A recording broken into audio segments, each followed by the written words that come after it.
You're listening to The Idiot, Retold, Modern Audiobook Edition. In this reimagined version, we follow Prince Myshkin, a man too kind, too honest, and far too human for high society. Set against a backdrop of obsession, betrayal, and emotional chess matches, the idiot asks, what happens when the one decent person walks into a room full of wolves? Each episode brings you closer to the edge, where love, madness, and morality blur, and no one walks away untouched. Let's begin. The Idiot arrives. Modern audiobook script. Narration style. Let me tell you about a man who walks into a room and confuses everyone by being kind.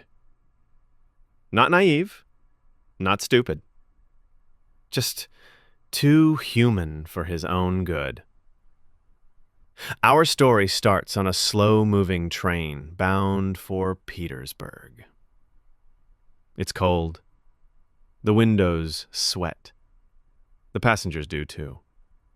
And Prince Lev Nikolaevich Myshkin, well, he's just come from a sanatorium in Switzerland, a place for nervous problems. Translation: he wasn't built for the real world. The world is not amused.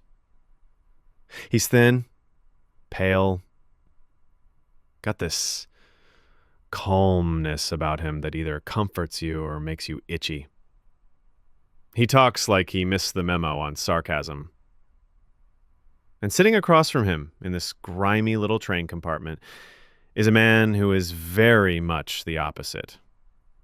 Meet Parvyan Rogozhin. Grin like a knife. Gold tooth catching the light, smells like sweat and secrets. He's just inherited a mountain of money, and he's already plotting how to use it. Mostly to win back a woman who'd rather set fire to a fortune than accept it from him. They talk. Myshkin listens like it matters. And Rogozhin, he actually likes that. No one listens to Rogozhin without bracing for danger. By the time the train screeches into Petersburg, two things are clear. One, Myshkin is broke. Two, he's about to walk into a world where being honest is the most dangerous thing you can be. Next stop. A visit to a distant relative. A social circle that thrives on gossip and games. And a woman named Nastasia Filipovna. The beautiful, brilliant disaster this whole story is wired around. But for now, the idiot has arrived, and the countdown to ruin has quietly begun. Rogozhin's shadow. Rogozhin doesn't enter a room, he storms it. Even when he's trying to be polite, it feels like something's about to break. Fresh off the train, Myshkin's headed one way. Quiet, thoughtful, polite. Oblivious? Rogozhin? Straight into the fire.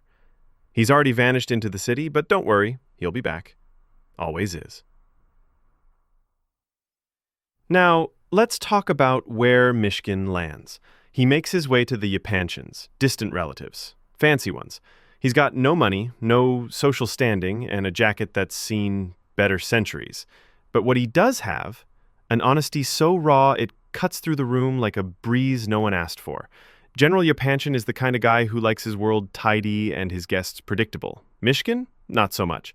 He speaks gently, but everything he says matters. He remembers little details, talks about people like they're people. Then there's Lizaveta Prokofievna, the general's wife. Sharp tongue, soft heart. She watches Myshkin like he's some exotic animal. She doesn't know whether to trust him or build him a little habitat. And then, her daughters. 3 of them. But let's be real, only one will matter for now. Aglaya, the youngest. Intelligent, proud, kind if she's in the mood. And when she and Myshkin first speak, it's not fireworks, it's not flirtation, it's silence, which somehow says more than words ever could. Meanwhile, somewhere in the city, Rogozhin's plotting. He's flashing his inheritance like bait, looking for Nastasia Filipovna, because she ran, because she laughed in his face, because she knows what he really is, and it terrifies him. And that That makes him dangerous. You know those people who say they're in love, but what they really mean is they want to own you? That's Rogozhin. He doesn't want to win Nastasia's heart. He wants to possess her like something rare and burning. And here's the twist. Nastasia might just let him, because sometimes we go toward the fire on purpose. Dinner with daggers. In most circles, dinner is just food and polite chat. In this circle, dinner is theater, a game, and everyone brings their knives. Prince Myshkin, our gentle soul, is now living under the roof of a distant, modest relative, Lebedev. The apartment's cramped. The atmosphere, slightly unhinged. But Myshkin takes it all in stride. He reads, he listens. He's trying, really trying to understand this new world without being swallowed by it. Which brings us to the evening in question.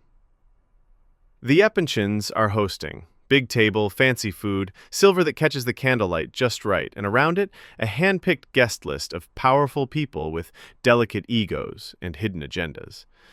Myshkin gets an invite. Not because he fits in, but because he doesn't. People want to see this so-called idiot up close. They think it'll be amusing. He walks in quietly, no pomp, no swagger, just presence. And for a moment, the room hesitates. They expect simple. Instead, they get sincerity. They get truth. And nothing makes people more uncomfortable than someone who refuses to play the game. And then she enters, Nastasia Filipovna, stunning, dangerous, like a glass of champagne with a lit match floating in it. The women hate her. The men, well, they don't know whether to worship her or run.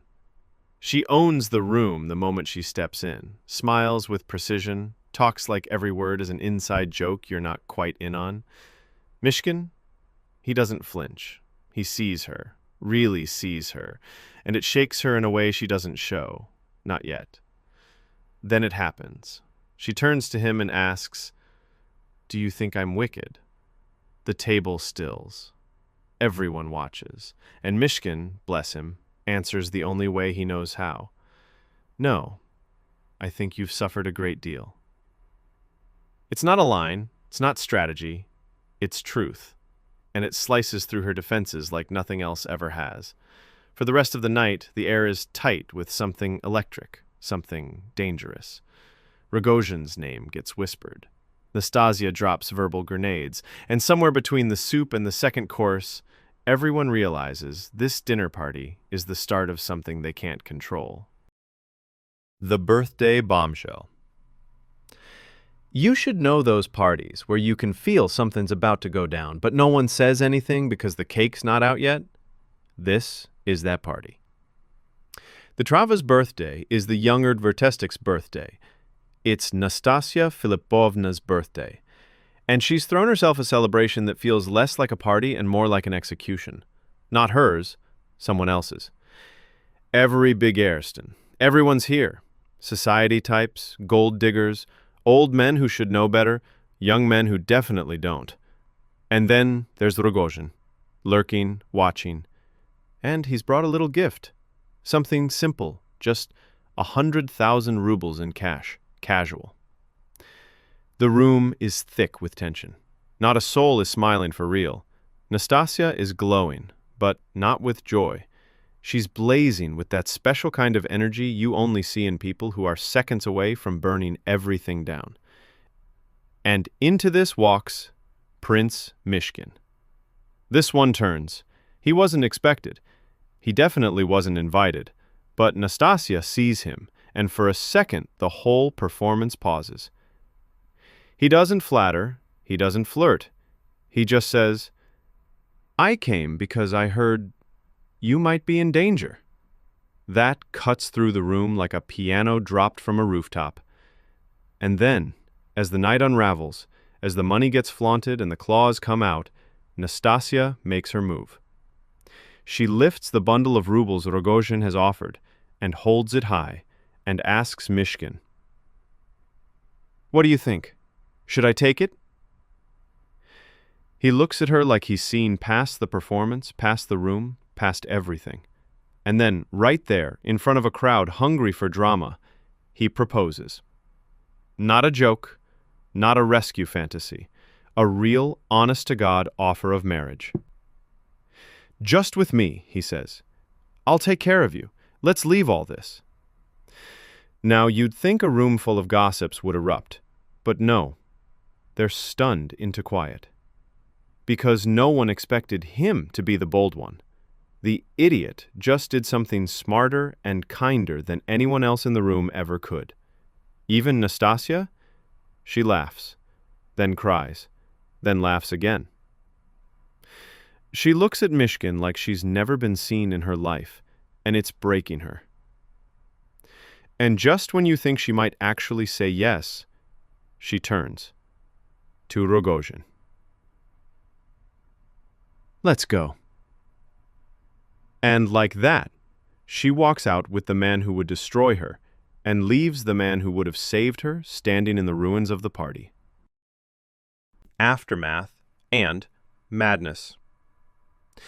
What do you do after someone chooses the fire over your hand? You don't rage. You don't beg. You just stand there in the ash while the party clears out and no one looks you in the eye. Prince Myshkin is alone again. Not just physically, existentially. And Nastasia? She's gone with Rogozhin, the man with wild eyes and a pocket full of obsession, the man who doesn't understand the difference between love and ownership. Days pass. Myshkin wanders the city like a man trying to remember why he came back to life at all. There's a kindness in him still, but it's fraying at the seams. He tries to help people, smiles, listens. But there's this flicker now, like a light bulb with a loose wire. And then Rogozhin reappears. Not in a storm of drama, not with shouting or threats, but quietly, almost gently. He finds Myshkin, says little, leads him through shadowy streets. There's something hollow in his voice, and for reasons even he can't explain, Myshkin goes with him. They arrive at an old, crumbling building. Rogozhin leads him in, and upstairs, Myshkin sees a bed, a room, a woman, Nastasia, asleep. Peaceful, almost.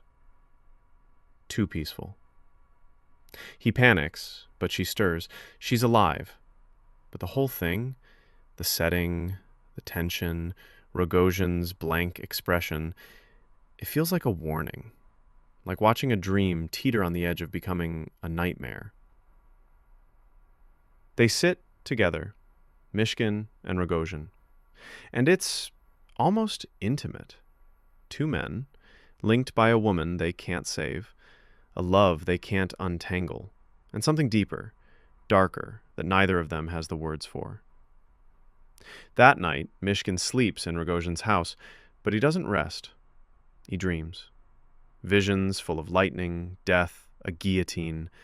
Yes, a guillotine. Because in his soul, Myshkin knows something is coming. Something final. Something sharp. The combustion isn't about love anymore. It's about fate. About a collision course they've all stepped onto, willingly or not. And as morning creeps in, the prince opens his eyes with a whisper of a thought echoing in his head. I think I'm losing myself. Like a wrecking ball. Let's be honest. Nobody in this story loves gently. They love like it's a weapon, or a test, or a way to feel alive when everything else feels dead. And now, stepping onto the stage with grace and a grenade in her purse, Aglaia Ivanovna. Youngest of Yepenshin daughters, sharp as glass, smart enough to twist you in circles, and proud enough to pretend she doesn't want to. She's intrigued by Myshkin, or maybe obsessed. It's hard to tell, because to Aglaia, love is chess, and Myshkin is the piece she doesn't know whether to protect or sacrifice. They spend time together now, walking, talking. He listens. She tests. He answers sincerely. She gets annoyed he didn't answer cleverly, but despite herself, she starts to feel something real. Aglaia has suitors, men who flirt, flatter, pose. She shuts them down with a glance. But Myshkin? He disarms her by just being kind. And that terrifies her. Meanwhile, the ghost of Nastasia never leaves the room. Even when she's not present, she is. Aglaia knows about her, the scandal, the beauty, the madness, and she hates the way Myshkin still speaks of her, with sadness, with tenderness. She wants him to forget Nastasia, to fight for Aglaia, to choose her. But Myshkin doesn't play by those rules. He doesn't fight. He offers peace. He forgives everyone, even when he shouldn't. So Aglaia does the only thing that makes sense to someone raised in a world of drama and power plays. She makes it a contest. She invites Myshkin to read aloud a poem, one soaked in romantic ideals and self-sacrifice. Everyone watches, and he delivers it earnestly, sincerely. Everyone cringes, except Aglaia. She's both furious and fascinated, because in a world of ego, this man has none, and somehow that's the most threatening thing of all. Later she confronts him. Do you love her? Do you love me? Are you too weak to choose? He answers carefully, honestly, painfully. And Aglaia, who wanted a knight, doesn't know what to do with a man who only brings truth. Love in this story doesn't save you. It strips you down, shows you what you are when the masks fall off. And right now, everyone's masks are slipping. Aglaia's game. Let's talk about performance, because in this world, love isn't just a feeling. It's theater. And Aglaia? She's gunning for Best Actress in a leading role. After all, how do you win a man who refuses to play games? Easy. You play harder. Aglaia's moods now orbit Myshkin like a moon on roller skates. One moment she's cold. The next, she's quoting poetry at him in ways that feel suspiciously like threats. Then she's laughing, teasing, walking away with just enough grace to keep him looking. And every time Nastasia's name surfaces, you can see the frost form in her eyes. So, what does Aglaia do? She escalates. She arranges a meeting, a public one, a duel in the form of a breakfast. At a table in a garden, she waits. Like a chess player about to land checkmate with a croissant. She's invited Myshkin. She's invited her parents. And because subtlety is overrated, she's also invited Nastasia Filipovna. Nastasia arrives like thunder in a silk dress. Everything stops. Even the weather seems unsure. And there they are. The prince, the flame, the rival, all seated at the same table.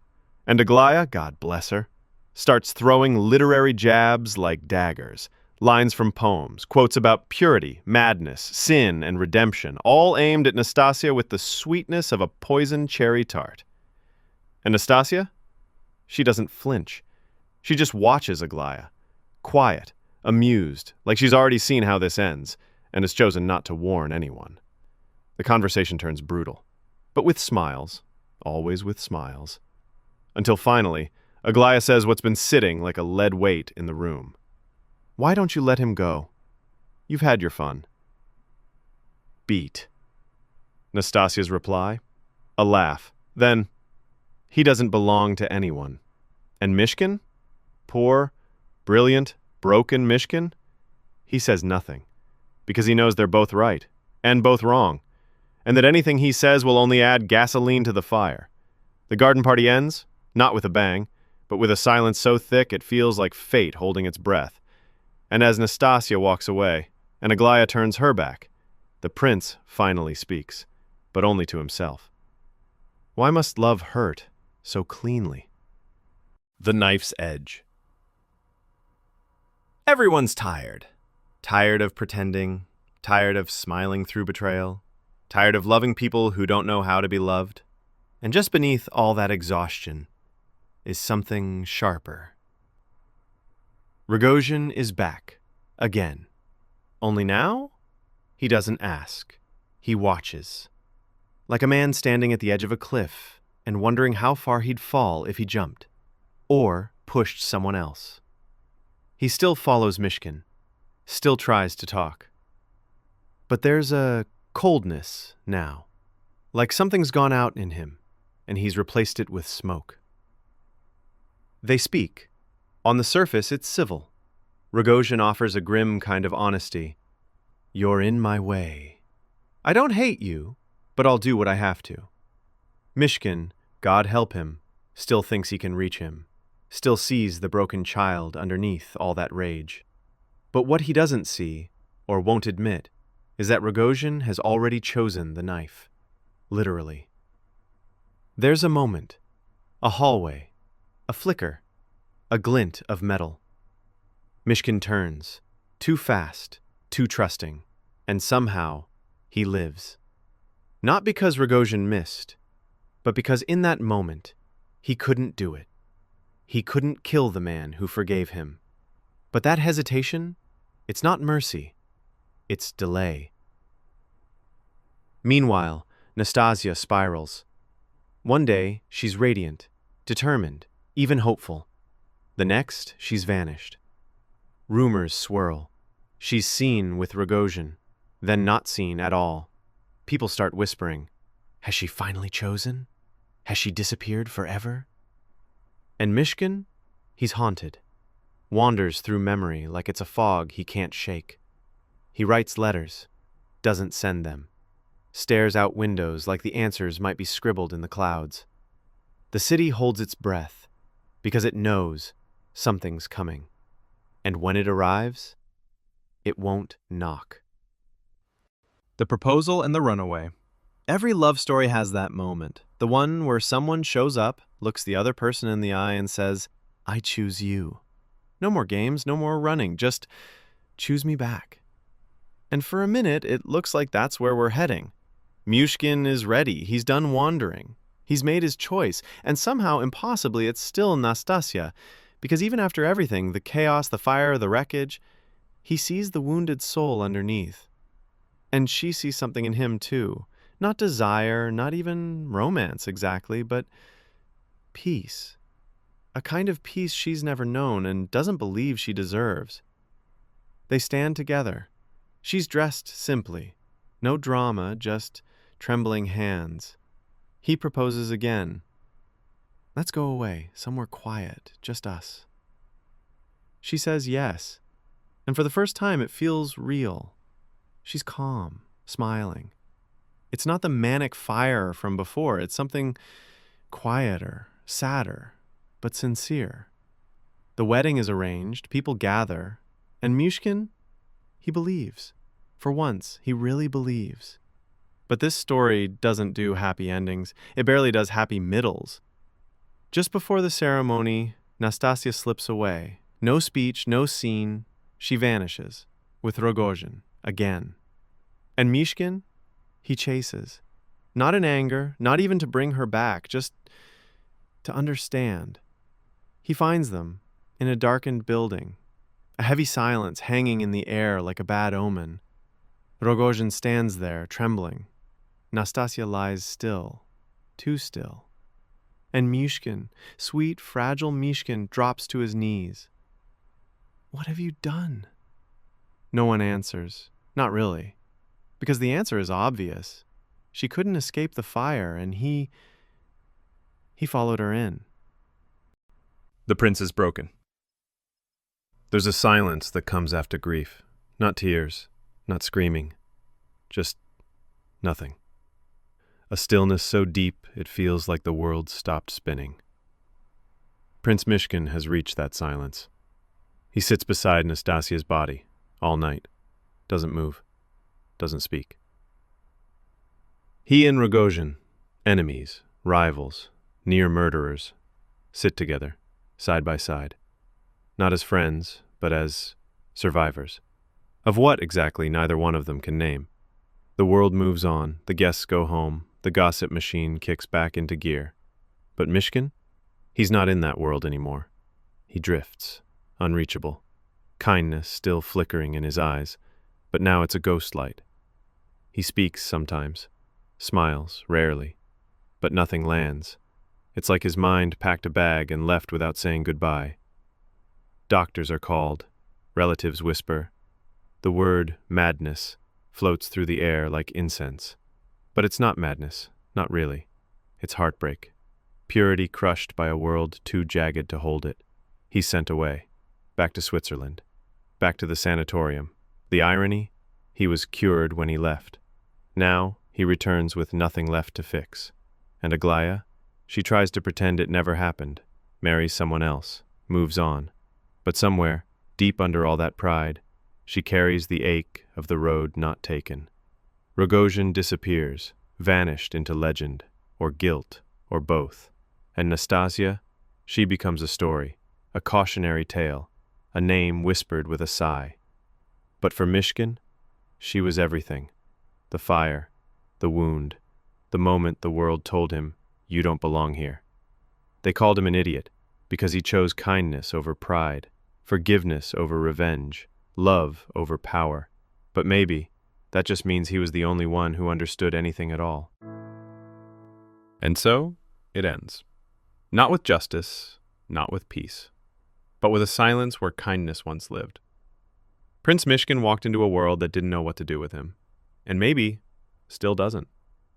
Some stories are warnings, some are mirrors.